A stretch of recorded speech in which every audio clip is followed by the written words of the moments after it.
have to make. And in particular, I look forward to these conversations to help me make more informed decisions.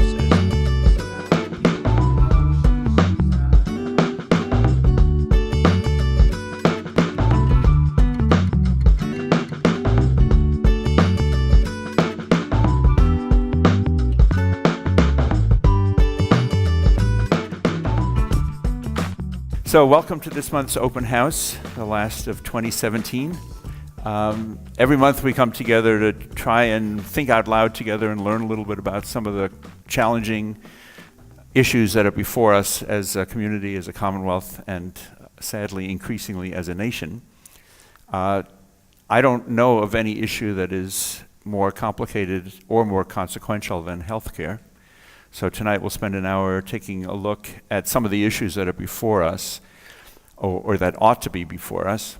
And there are few people on the planet better prepared to guide us in that conversation than Amy Rosenthal, who's Executive Director of Healthcare for All, part of an organization that has been really instrumental in Massachusetts, largely responsible for a good part of the conversation that led to the 2006 healthcare reform bill, which of course led the nation in providing something close to 100% insurance, at least, if not the perfect yet, healthcare system for all of us. And we all know that that in turn led to the National Act to accomplish pretty much the same thing, which sadly has been eroded seriously in the recent weeks. But more about that later, if it comes up in your questions. Meanwhile, and how can it not? Amy brings a tremendous wealth of experience and information and background to us. So I think without further ado, Amy, just sort of give us like Healthcare 101 so we all have the same vocabulary, and then we'll go from there. Sure. So I like to joke that healthcare is very complicated, and my guess is we all knew that before our president decided to tell us that, but it is complicated. And sometimes I find when talking to audiences who are not necessarily health policy wonks, that sometimes level setting to make sure we know kind of all the baseline pieces of the, can you not hear me? I don't think the mic's on. But should be on. Hello? It's on. It's on. All right, is that better? I'll talk even closer. I'll eat the mic. So making sure we just know all of the baseline is really important. So just as reminders, and this may be a reminder for some of you, but new to others. So Medicare is the program that takes care of our older adults. Medicaid is the program that helps our low-income populations, our children, people with disabilities. Here in Massachusetts, we refer to Medicaid as Mass Health. The other piece that funds Mass Health is a program called the Children's Health Insurance Program. The Children's Health Insurance Program, I like to say, is a program that kind of sits on the shoulders of Medicaid to support kids. So kids up to a certain level of the poverty level get Medicaid. And then there's a group of kids whose families don't earn enough to be able to afford private insurance, but they make too much to qualify for Medicaid. And so as a result, we have the CHIP program, and the CHIP program is the one that helps kids to make sure that they can thrive and all of those things. So in Mass Health is funded through two funding sources, Medicaid and CHIP. This may also be basic, but just as a reminder that the Affordable Care Act and Obamacare are actually the same thing. Sometimes people confuse those. I have spent, prior to coming to Healthcare for All in July, I was at Community Catalyst, which is a national healthcare advocacy organization based in Boston. I spent a decade flying back and forth to DC every Tuesday, working on passage, implementation, and then defense of the Affordable Care Act. So my kids, I have a kid at Clark and a kid at Bowman, and they did the math and figured I'd made over 150 trips over 7 years to talk about the Affordable Care Act. So the law is not perfect, but it certainly has done a lot of good things. And the last thing is that we know that through the Affordable Care Act, people get their health insurance, people who don't have insurance through their jobs get insurance through the marketplaces. And here in Massachusetts, our marketplace is referred to as the connector. So those are kind of some important terms that if we're going to have a conversation about health, it's good to just level set, and wanted to make sure people understood all that. Happy to answer questions about any of these if that is helpful. Any definitional questions before we dive into some of the policy? Great. All right, let's dive. Let's dive. So, what's on your mind these days about the healthcare debate? It's sort of a two-part question. Okay. Nationally, Yep. and also in state. Okay, so it hasn't been very quiet in healthcare policy world. Let's take the tax bill, which is, right in the midst of about to being signed by President Trump. Without going into all the pieces of it as it relates to taxes, there are some implications for healthcare, so I wanted to talk about those.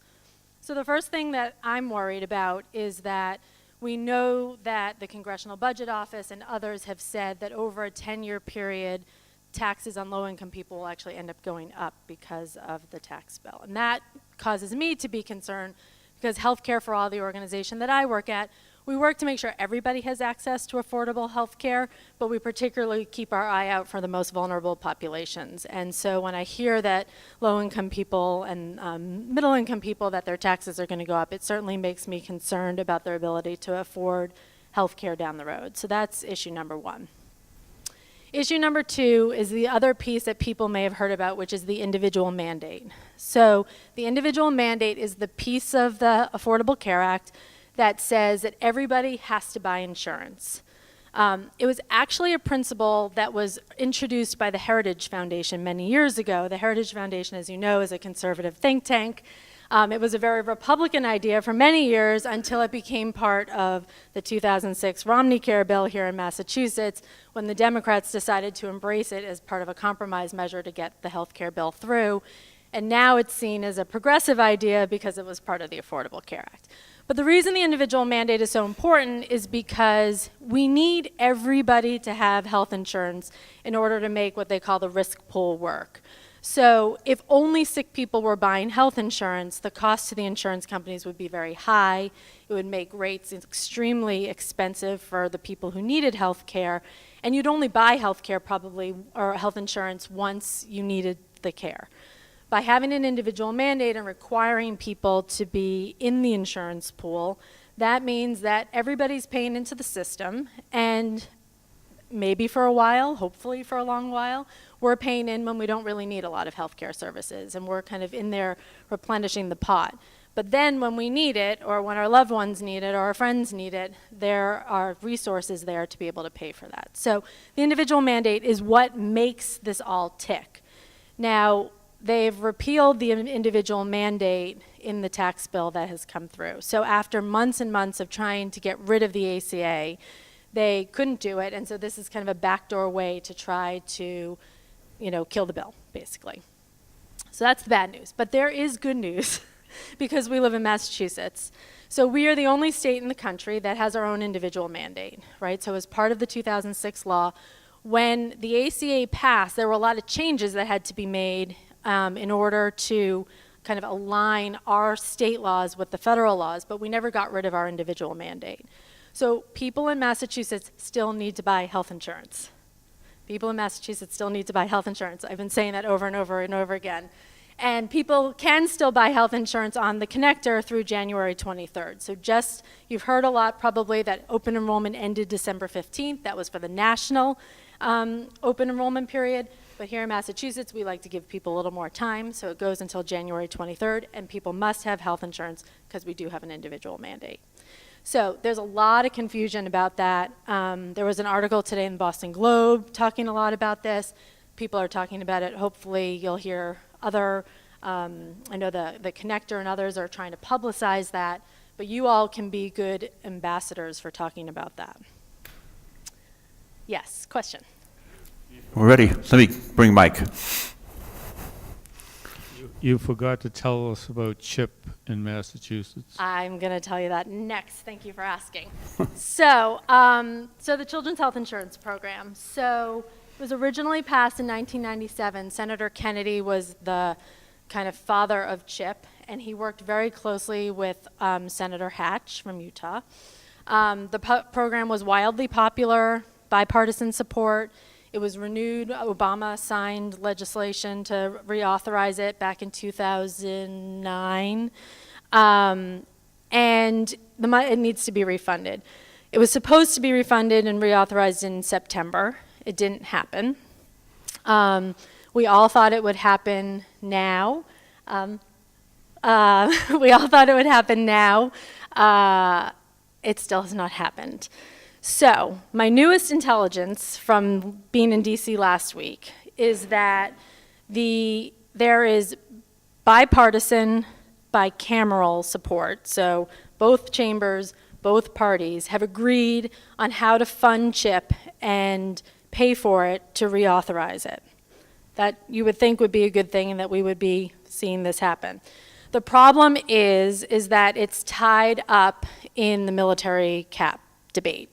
So the most senior people who work on Capitol Hill in terms of staff who work on healthcare, I have been told that this is like beyond their pay grade at this point, that it is now going to be tied up in this military debate about how much money we're going to spend on the military, and that CHIP and funding for community health centers and some Medicare funding that has to happen at the end of every year is all tied up in this military debate. So, to the best of my knowledge, but tomorrow you'll all be able to read the papers and tell me if I'm wrong. Tomorrow, my guess is they'll do what's called a continuing resolution to fund the government into January, and my guess is CHIP will not be part of that, and that they'll have to take it up. Now, the state here runs out of CHIP money on January 14th.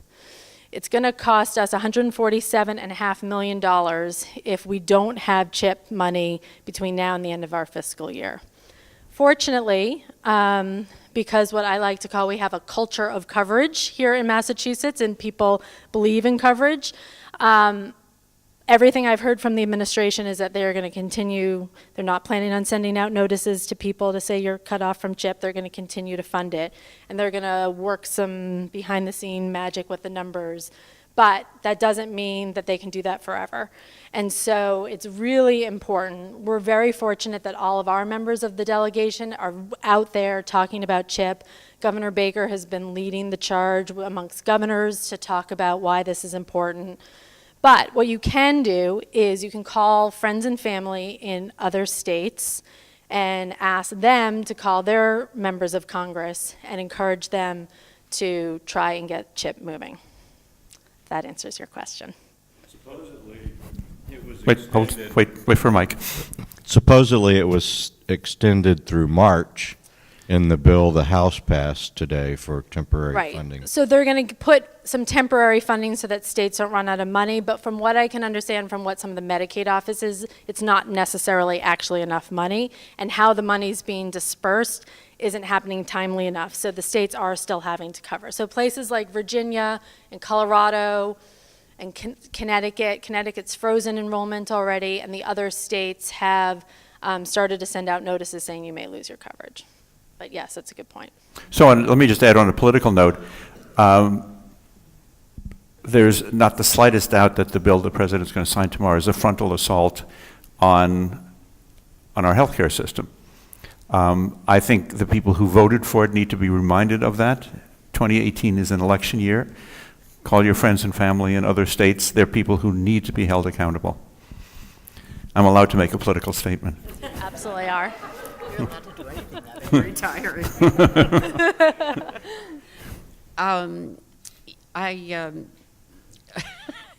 My mind gets boggled when I think about the economics of healthcare. You are, of course, alone in that feeling, right? I have a background in nursing with a minor in Just hold this a little closer.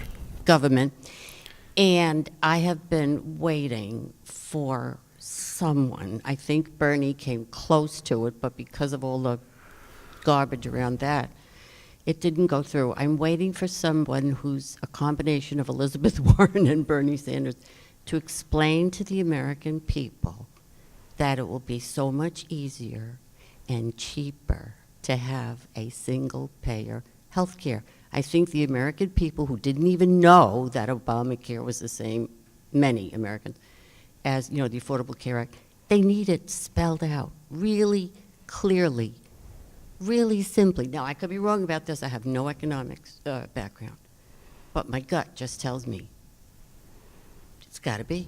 It's got to be cheaper. So I was wondering how quickly single payer would come up in a town like Lexington. So here's what I'd say about single payer. And you can go back and look at my entire career path and know that I am like a diehard good progressive. I would also say that the political realities of a single payer system are not very high at the moment. I know no one wants me to say that.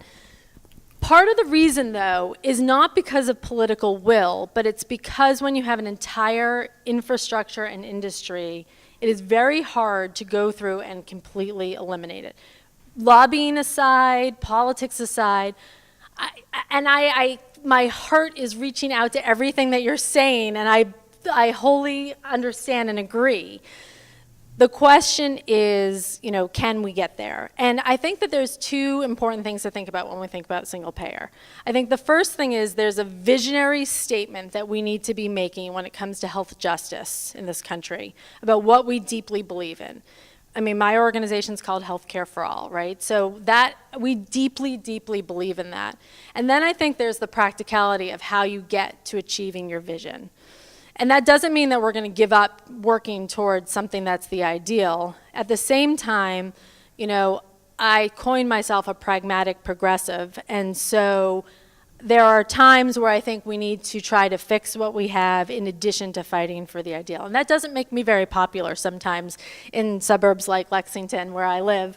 But I do also think that the Affordable Care Act made a lot of good steps forward. It didn't solve all the problems, and the biggest problem, I think, is affordability. And people talk about affordability in different ways. If you were to ask, not all elected officials, but if you were to ask some elected officials what affordability means, the immediate reaction is to say, is it affordable for the state? Is this affordable for the state? If you ask people who work in my organization, is it affordable? We immediately think, is it affordable for the consumer, right? So the definition of affordability in and of itself can be challenging. But I do think affordability is one of the biggest problems, and I think the single payer system would certainly help us dramatically in terms of affordability. And so is that an ideal and somewhere people would want to get to? Yes. Amy, just to be clear on the economics of it, forget the fact that the insurance companies have a major hand in this, hospitals have a major, I think you started to list some of the folks who are in the way of a comprehensive reform for, in some cases, legitimate reasons, in other cases, bad habits. Yes. Assuming all that goes away, and I agree with you completely, it doesn't go away. Yep. Single payer is definitely going to be cheaper to administer, run, and provide a better match between people's needs and their ability to pay, right? So, I think so, yes. I think, we have to look at the Vermont example, and it didn't go so well when they worked to do it. And they realized that they were going to have to increase taxes pretty significantly in order to make it work. One of the things we're going to talk about is what's happening here in the state. And the Milbank Foundation provided funding to the state Senate to actually tour around the country and learn about healthcare practices that are happening in other states to figure out what we wanted to do here. And they spent a whole team of people and a whole bunch of staff went up to Vermont to study what had happened there, to talk about the viability of doing it here. And when they came back, even I'd say all but maybe one of the members that went kind of said, it doesn't seem like it's a viable option at this point.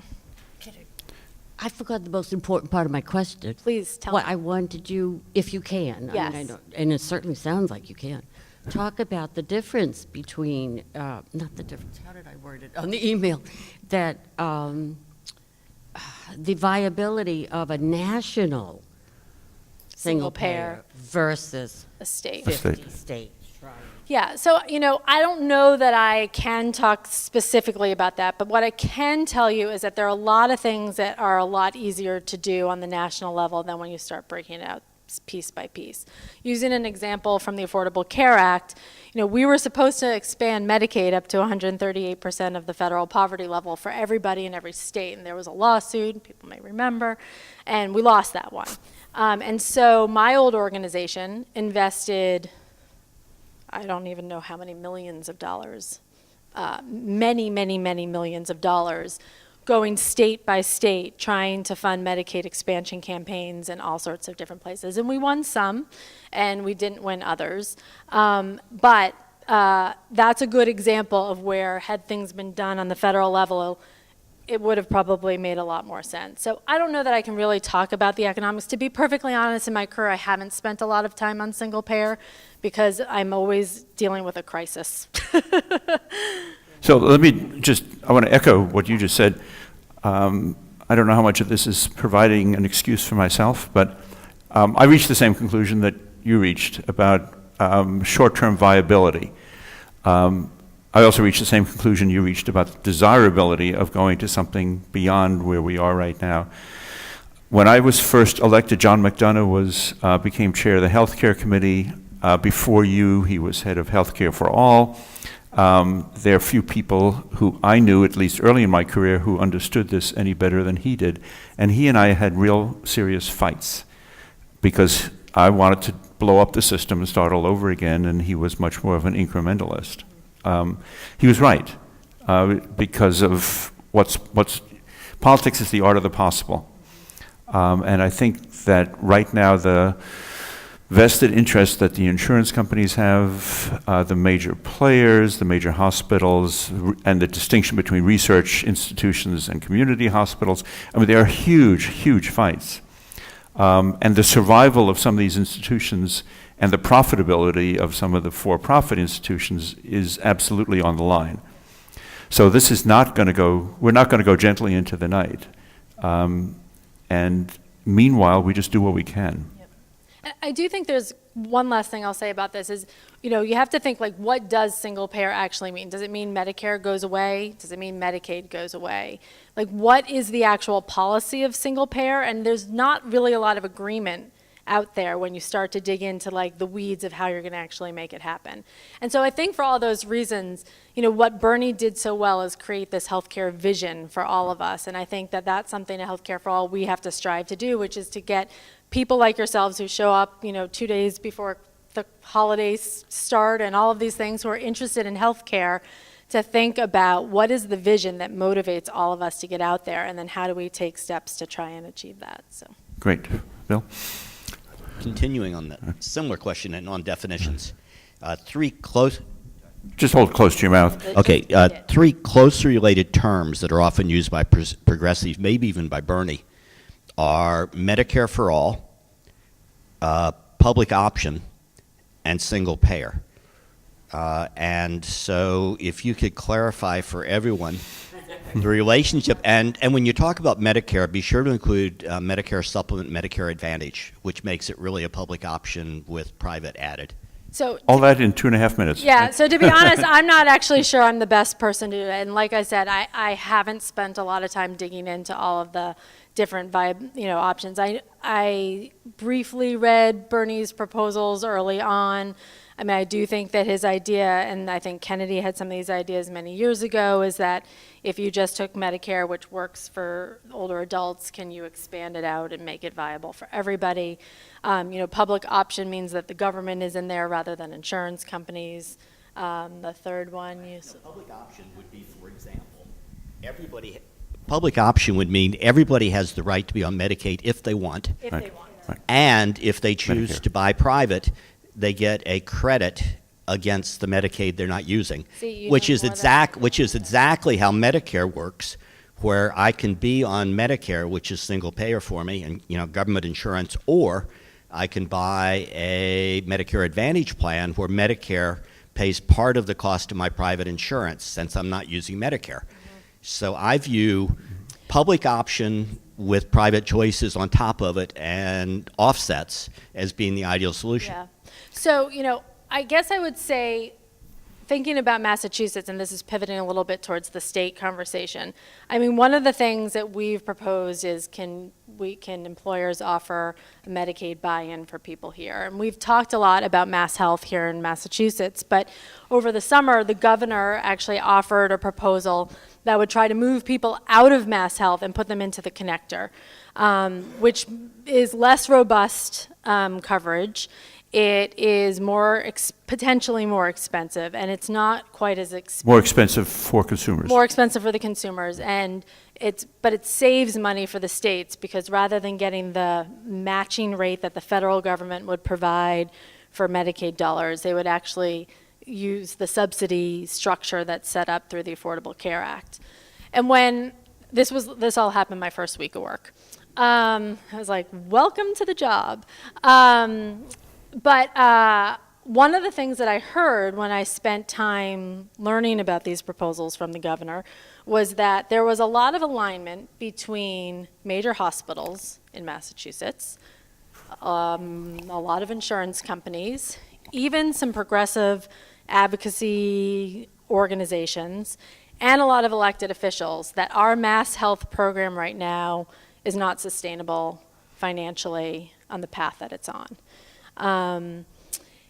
And that concerns me greatly, that we can't even, without some dramatic changes in terms of taxes, increase in taxes or financing, that we are even talking about taking away mass health from some of the populations of people that need it. And part of the reason why more people are getting on mass health and need it is because we also know that the rich are getting richer and the poor are getting poorer, and it presents a lot of challenges for people. But I think, again, this gets back to the viability when we're trying to even maintain mass health coverage for the people that we have. There's not a lot of space to think about how we blow up the system and do something entirely different. And some of it's just practical realities of what we're facing as healthcare policy people. So let me just fill that in a little bit, because the practical realities are shaped by decisions that were made in 2006 for the original bill, which you called Romney Care, which I called DeMacy Care. I actually had lunch today with Sal DeMacy, who actually was probably the most important person in bringing us the healthcare bill of 2006. Sad history since then, but he's in great shape now. The deal that was struck then was that corporations were not going to have to bear very much of the responsibility for providing health care. They got away with murder, quite frankly. And that was a trade, again, a practical agreement that was arrived at in order to avoid their opposition. In order to pass anything, we couldn't do it without the support, or at least the non-opposition, of the employer community in the Commonwealth. They were not willing to step up to the plate, and they weren't really asked to. So there's a modest $50 fee per employee that they don't cover. $50 doesn't get you very far in the health insurance business, and it didn't then, and nobody thought it would going forward. So we basically made a deal at the time that was like a noose around the neck of this program. So it's not just taxes that we have to look at, it's who's going to pay for the services. And all of the tendencies in the Commonwealth, and certainly in the nation, has been to let corporations off scot-free. And that brings me to one of the issues that I feel very strongly about, which is we continue to have a connection between employment and healthcare. I won't use the term that came to mind. It's screwed up, although that's not the term that I thought of at first. Because the connection between healthcare and employment goes back to World War II, and we're not fighting World War II anymore. And the world that existed then of taking a job and living in that job and dying in that job is not a world that we live in now. So with people changing careers, changing jobs, changing careers, it no longer makes any sense to tie healthcare to employment, and it's completely skewing business decisions. Given what's happened to the price of healthcare, you can't hire people not because you don't need them, but because you can't afford to pay for their benefits. So the business community should be rising as one to say, this is a public right, a public duty, get it off our backs. Until they do that, we're not going to have the kind of fight that you want, and the conversation about sort of the fundamental reform that Bernie is pointing to. But I haven't even heard him say that we've got to take it off employment, but I feel very strongly that we do. Yeah, of course. Yeah, we give them tax cuts and let them off scot-free in terms of providing health care. And increasingly, people are hired sort of as consultants or on a part-time basis, no benefits. What's wrong with it? I mean, we're not discussing employment law here tonight, but we could be. Amy, did you want to? Well, I was just going to say react? one other thing. The Medicare question made me, there is one other piece related to the tax bill that has the potential to impact Medicare, and I am by no means a Medicare expert at all, and don't spend a lot of my time on it. But do people know the term sequestration? Does that mean anything to people, right? So one of the concerns right now is that the tax bill is going to set the deficit so high that sequestration will go into effect, and that will put across-the-board cuts on a number of programs. So the way that Medicare can face up to a 4% cut in its budget. The good news is that it won't come. It doesn't. Those costs don't directly get passed on to consumers, but they will probably, if they happen, take shape in terms of cutting rates for providers and other things that indirectly will obviously make things more expensive for us. So, they're saying that they're not going to, they may not let those cuts go into effect, but we do need to be mindful of the fact that this big tax cut and corporations and individuals getting this huge boost to their incomes, is really just setting the stage for what we're going to see in the next year. So as exhausting as this year has been in terms of fighting for protecting the Affordable Care Act and trying to get CHIP reauthorized and all of these other things, we're about to launch into probably the scariest fight, which is entitlement reform.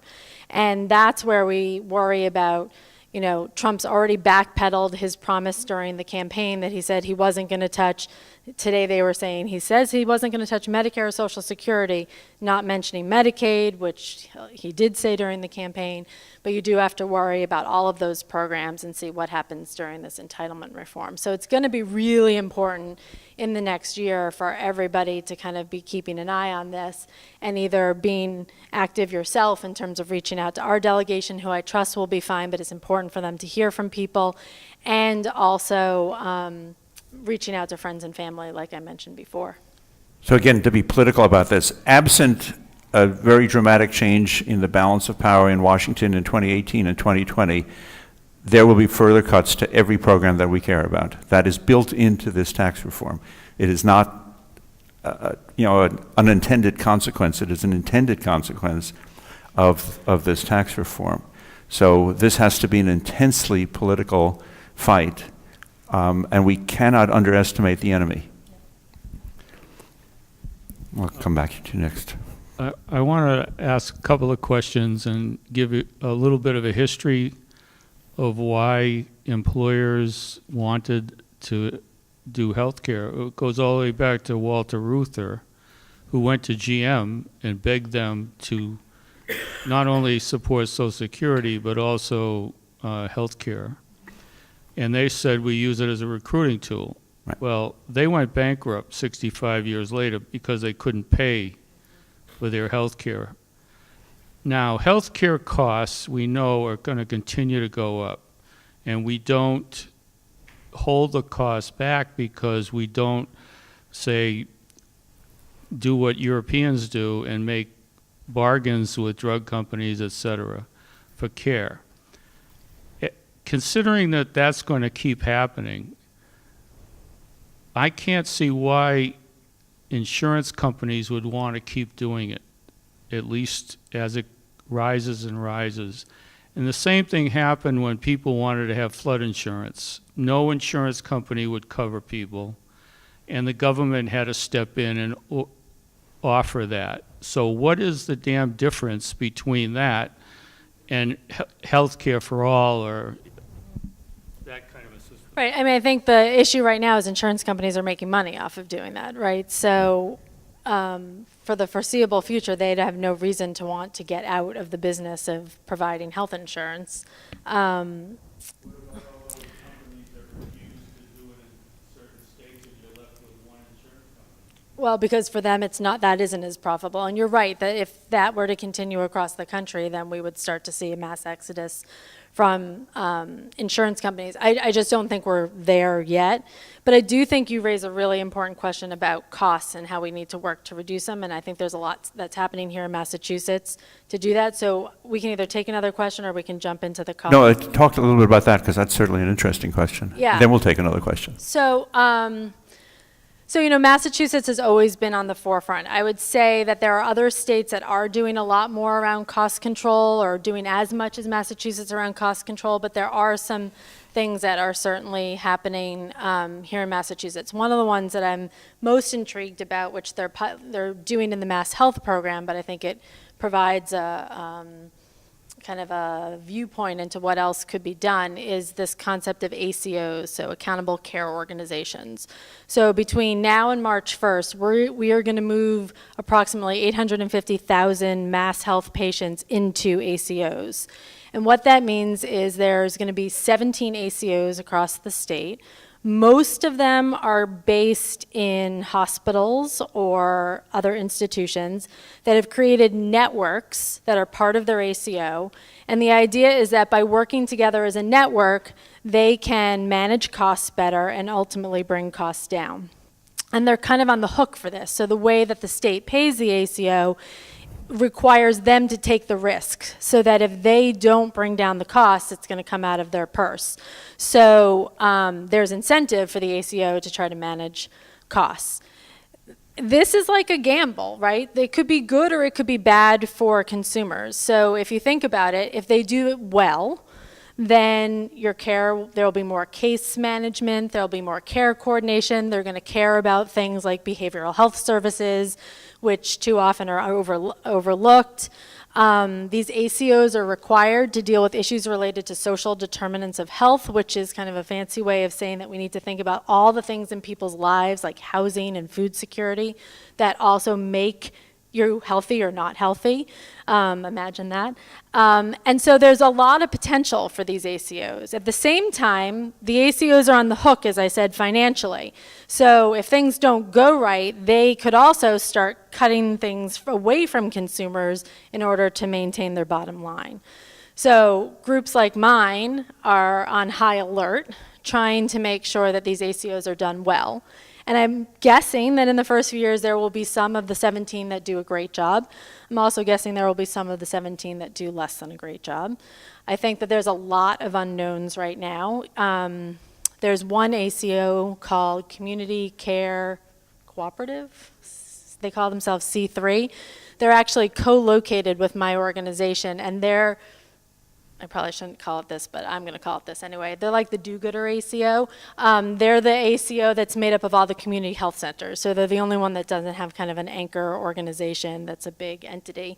And there's so much unknown right now that people don't really understand how these are going to work. And it's happening March 1st. But I still am very hopeful that this is going to be one of those ways where Massachusetts has the opportunity to try to look at costs and try to bring costs down overall. And if we can do it with the mass health population, which tends to be more complicated and tends to have higher needs because the needs outside of their health care issues are typically more significant than those who maybe have employer-sponsored insurance, that if we can do it with the mass health population, then there's a lot of potential to do it with other populations. So I'm very excited about the social determinants of health piece. I'm very excited about a lot of these things, and we're working really hard with the ACOs to try to make this kind of successful. So, Great. Well, I think you said there are a lot of unknowns. That's actually, given that what we know about the current system is known and is bad, let's go for unknown. Right, exactly. Thank you very much. I had two questions. One with respect to the repeal of the national individual mandate, what might follow in terms of like a state by state as with Medicaid expansion, or what might happen there. And the second question I have is, where's the outrage from the 10 million people who are going to lose their health insurance from the pharmaceutical companies and the insurance companies and the hospitals and all the providers who are also going to lose business? Yep. Okay, so good questions. So I'll do the second one first. So where's the outrage? I don't know how else to say this other than say that people are exhausted. the outrage that happened, if you all remember, going back to like a year ago, into January, February, I mean, like I said, I had spent a lot of time up at the Capitol in DC. I've never seen anything in the decade that I've been doing this work like what we saw when they were trying to repeal the Affordable Care Act. I mean, the calls were like off the hook. And we might have been paying for phone banking to happen. And we were reaching this problem where so many people were calling, and you know, there are the things called patch-through calls. People who've worked on campaigns know, where you like call somebody and then they'll talk to you about what the issue is, and then they'll patch you through so that you can actually leave a message or talk to somebody. We couldn't even do patch-through calls at one point because no one could even keep up with answering the phones, and the voicemail boxes were full.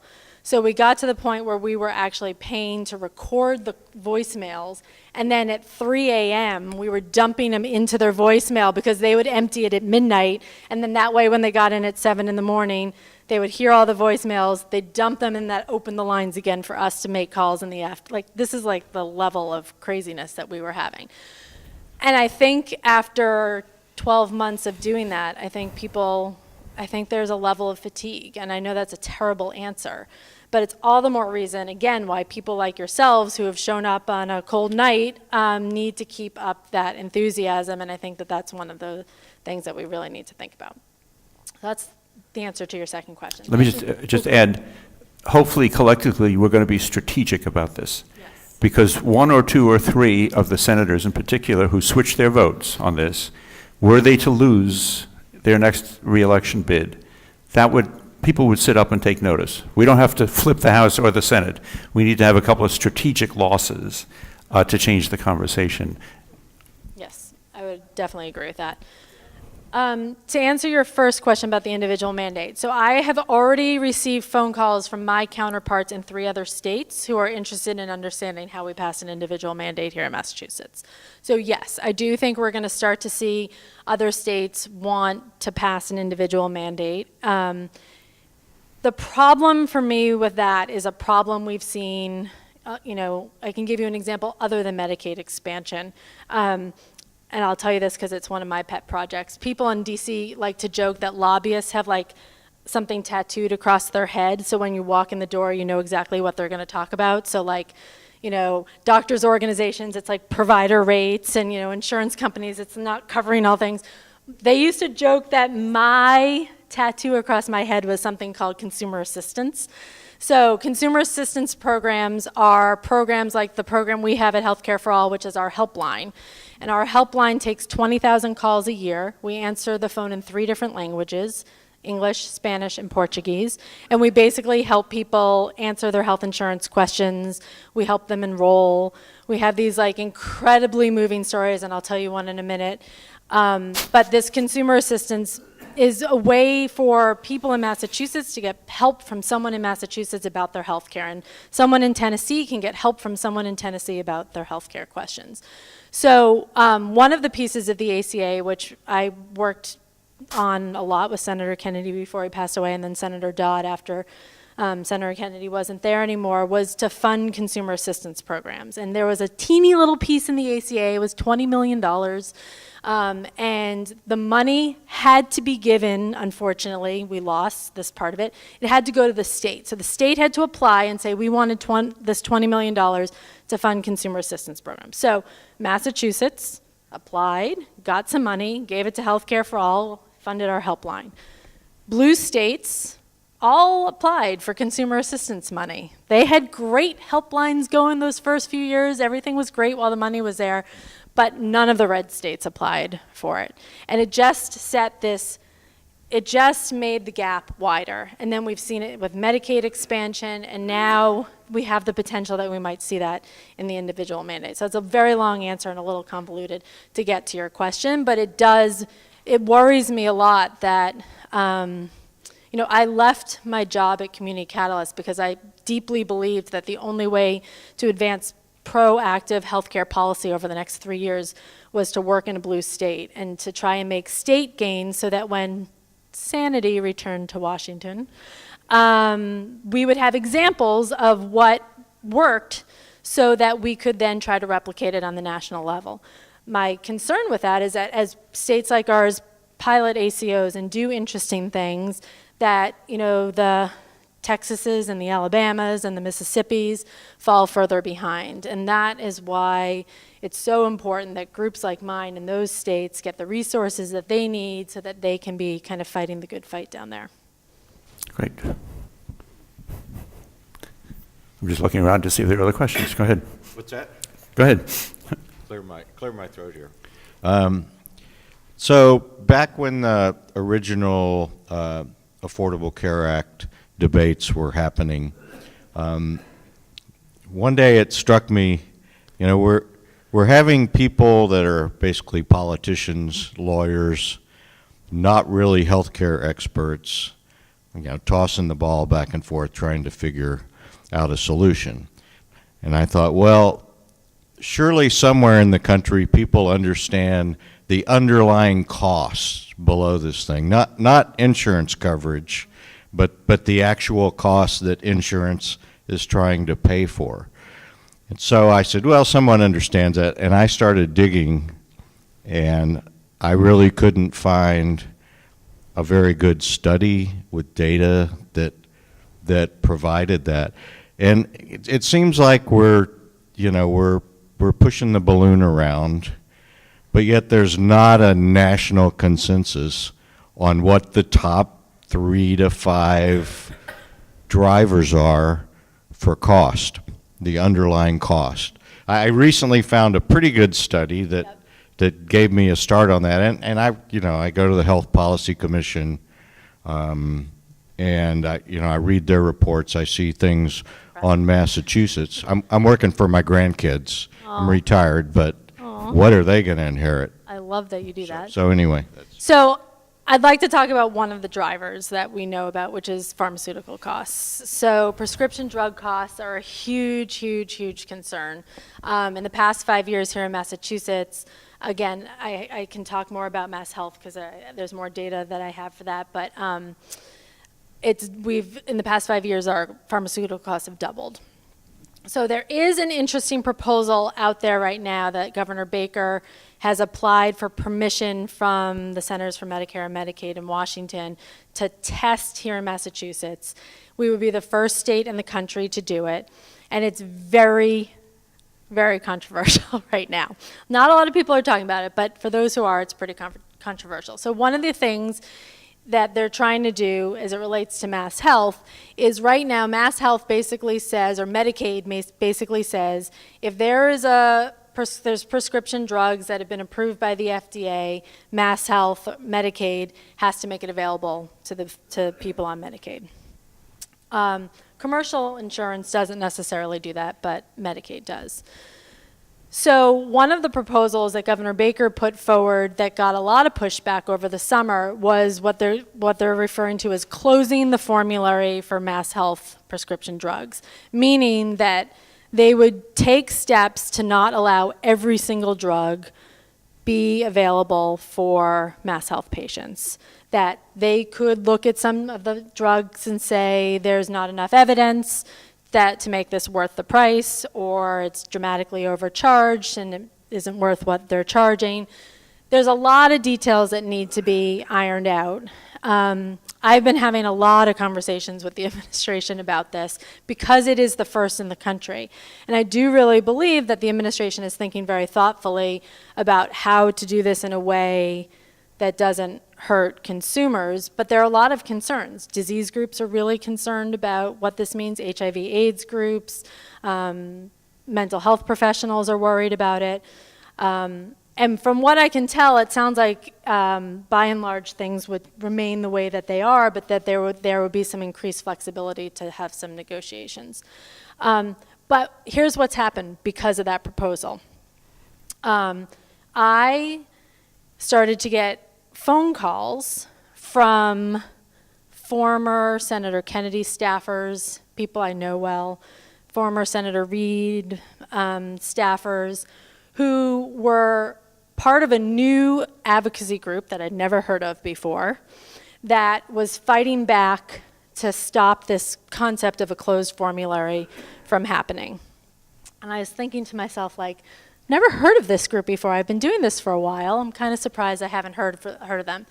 And then they called and said, we're going to take out a full-page ad in every Massachusetts newspaper over this week, and we'd like your group to play the lead in pushing this full-page ad. And I'm thinking, that's a lot of money.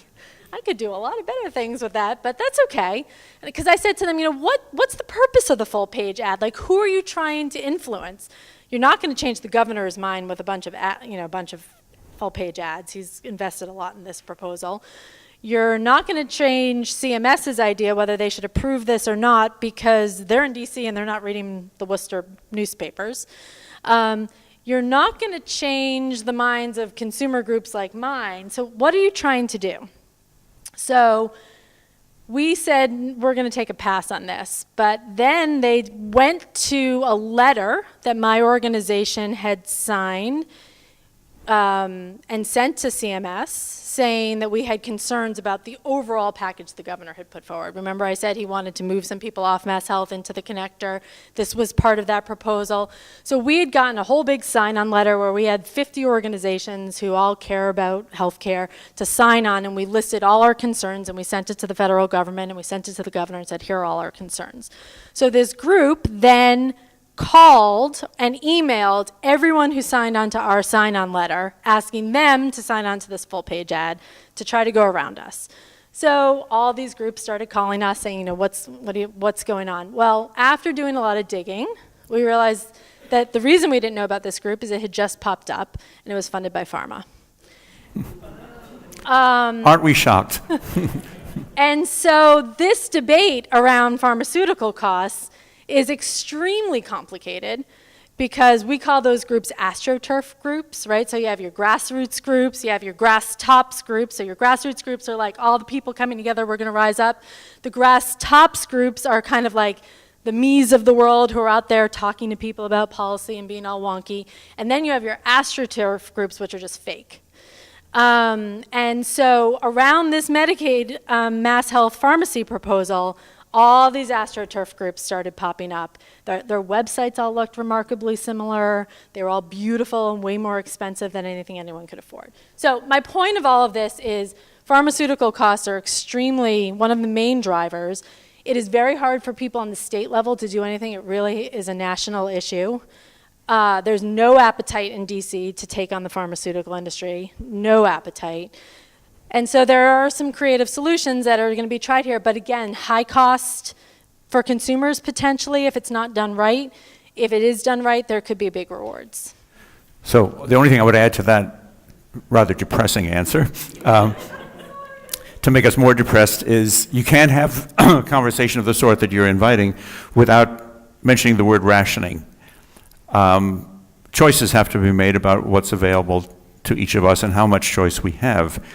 That is an exceedingly difficult conversation. That's going to be very tough to have in any kind of healthy way, and given the political environment, there is nothing remotely close to a healthy way to have that conversation. The other thing, and you touched on this earlier, we're used to having these conversations about, I've got this problem, I want to go see a doctor, can I see the doctor, can I get the kind of care I need? We haven't even really, in any kind of sophisticated way, begun to have the conversation and account for the costs of the drivers behind those maladies. Nutrition, I mean, the wealth and income inequality is definitely having some people sicker than others, and it's not the wealthy who are getting sicker. So until we start framing the conversation in a broader kind of way that you were suggesting earlier, the cost accounting is only going to be partial. I want to tell you one other thing around pharmaceuticals. So the Senate has put forward this proposal here to try and address costs. The House is now taking up what the Senate brought over and thinking of other ideas too. One of the proposals that my organization is really interested in is something called academic detailing. So the concept of academic detailing, we know that I come from a family of physicians, and I know that pharmaceutical representatives will come to the office and try to talk to them about their newest drugs, and sometimes they may not present the whole picture on those particular new medicines. Academic detailing uses professional trained nurses and others who are hired by the state, and they study all the literature around asthma medications or high blood pressure medications, and they go into the doctor's office and they say, okay, I know you're busy seeing patients and doing all that electronic medical record stuff and you're crazy busy. Here's what we know about the newest asthma medicines or the newest medicines for depression.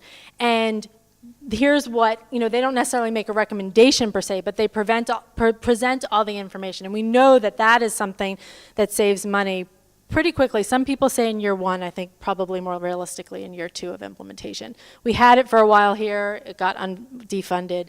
We're hoping to bring it back. So we've sadly run out of time, but if you can, in 30 seconds, maybe 32 seconds, Yes. What advice would you offer me for what I can do in this next year in the House? So I think continuing to think about what Massachusetts can do in the next couple of years that is groundbreaking and pushing us forward on debate, questions around affordability for consumers in particular, and thinking about kind of bending this cost curve as a lot of people talk about it, and figuring out what we can do here that can really be a model. And I know we're out of time. Can I say one uplifting story? Oh, please. Okay. So I want to tell you a story that happened from our helpline because as I said, I'm all about consumer assistance, right? So every couple days I ask our helpline counselors to share a story with me because it makes me feel good when I'm talking about all this sad stuff. So we got a call from a police officer who was working in Boston. He got a call because a young man who was disabled had his wheelchair stolen. And the police officer went to the house. Miraculously, they were actually able to recover the wheelchair. And he went into the house to return it, and he learned that this was a family of immigrants. The kids were dreamers. There were 6 kids, 2 who had disabilities, and none of them had health insurance. And, he got the wheelchair back, kind of did that, and he went back to his police station, and he couldn't stop thinking about this family. And so he went onto Google and said, how to get health insurance in Massachusetts, and he got our helpline number. He called, he got Carlos. Carlos is from Nicaragua. He's been answering calls on the helpline for 10 years. And Carlos heard the story, he called the family. He spent 2 days working with this family to get them insurance for the kids, particularly for the kids who had special needs. And after 2 days of working on this, the family was obviously extremely appreciative. But the best part was that he called the police officer back afterwards. That says our time is up. And here's the clincher of it all. The police officer became very emotional on the phone because he had felt like he had really done something to help this family. So over there, you will see a sign-up sheet. If you're interested in getting alerts from Healthcare for All, you can get on our list. We'll send you weekly newsletters. Nicole's holding them up so you can watch. Weekly newsletters and give you action alerts of what you can be doing on both the federal and state level. You'll get some of these stories about the helpline. We'd love to hear from you and have you be involved. And I want to thank you for having me here tonight, and thank you all for the questions. Well, Amy, thank you for what you do for us every day. Let me say, I know there's still some questions. If Amy can stick around for a little while, we can talk a bit after the cameras are turned off. But meanwhile, thank you very much for coming. I wish you all the best for the holidays and the turn of the year. We are dismissed.